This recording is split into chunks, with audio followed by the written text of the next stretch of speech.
I'm Emily Gould. I've been drumming for 17 years now.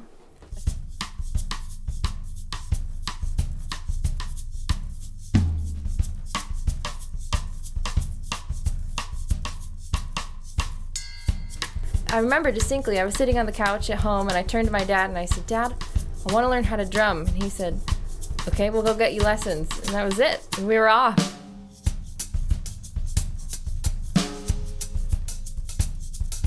Probably 5 years at the beginning, and then I took some time off, just developing my own stuff with practicing to CDs and whatnot. I started teaching drums and recording CDs, playing out all the time.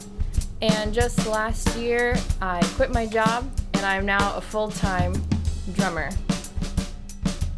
I consider myself a pocket drummer. I have never really tried to be the front of the band. A lot of drummers I see the loudest instrument kind of driving the whole thing, and that's great if that's the style you're into, but I really prefer sitting back and blending. At least that's what I try to do. So only more recently have I really tried to branch out and not just follow the groove so much, but play above it, with rudiments, lots of paradiddles, ghost notes, stuff like that to keep the beat going, but to also add a lot to what's happening kind of behind the music, but that you wouldn't hear unless you were listening for it. When I'm looking to get a drum set, I usually want something with a lot of depth. I really enjoy attack. Older kits, and by older I mean 80s, 70s, 80s drum sets tend to have those really ringing, tonally obvious toms, and I'm not into that. I really prefer kind of the thud, a la Travis Barker, and a lot of what he does now. He's got toms that they're pretty flat, and I like that. I think it comes through really well. And I've noticed a lot of drummers on YouTube are also doing the same thing with toms that you're not going to hear them over the top, kind of like the groove I was talking about. You don't hear the toms over the top. They're sort of on the same level as the bass drum. I love that. That doesn't apply to the snare. With snare drums, I like them to be high and crisp, way up above everything else so that they ring through, no matter your mix. I don't have a favorite knock-knock joke offhand.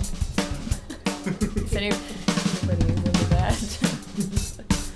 I think Outlaw Drums are some of the most beautiful, aesthetically pleasing drums I've ever seen. But more importantly, playing them is completely different from playing the ply kits that I have played my whole life. When I play a ply kit, typically pretty good attack, okay tone, but I've had a lot of issues with having drums that are harder to tune, drums that don't hold their tuning once I get it where they want. Plus, they just don't have a look that really pops out.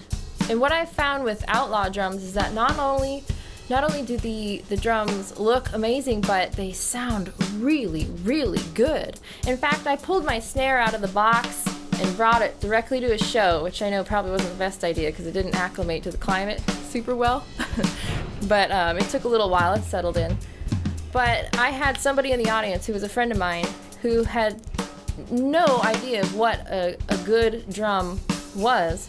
And after our set, she came up to me and she said, "Your snare sounds so good." And I was like, yes, we did it. Somebody who knows nothing about music thinks my snare sounds good. So that's what I found with their kits too, getting to play the whole kits. They sound clean and crisp, lots of tone, lots of attack. It's not just these sort of muddled, boring kits. I really like them. So what motivates me behind the kit oftentimes lately is odd time stuff. I'm really into trying to squeeze quintuplets in, trying odd time signatures too. I'm working with a guy in Colorado Springs. His name's Charlie Milo, and his music is pretty crazy time signature wise. We'll start in 7/4, we'll end in 5/8, and there's tons of stuff in between. And I'm really digging it because it's just, I've gotten pretty comfortable with playing grooves, but trying to play a groove while being aware and counting odd times it's a huge challenge. So I like doing stuff like that. And I'm also always trying to develop new fill ideas. It's really easy to fall into a rut with fills where you just start kind of playing the same stuff. So I'm constantly looking for new ideas. And a lot of this I get from Drumeo. I really enjoy Drumeo. Tons of really good drummers and really good ideas. So I'm a fan.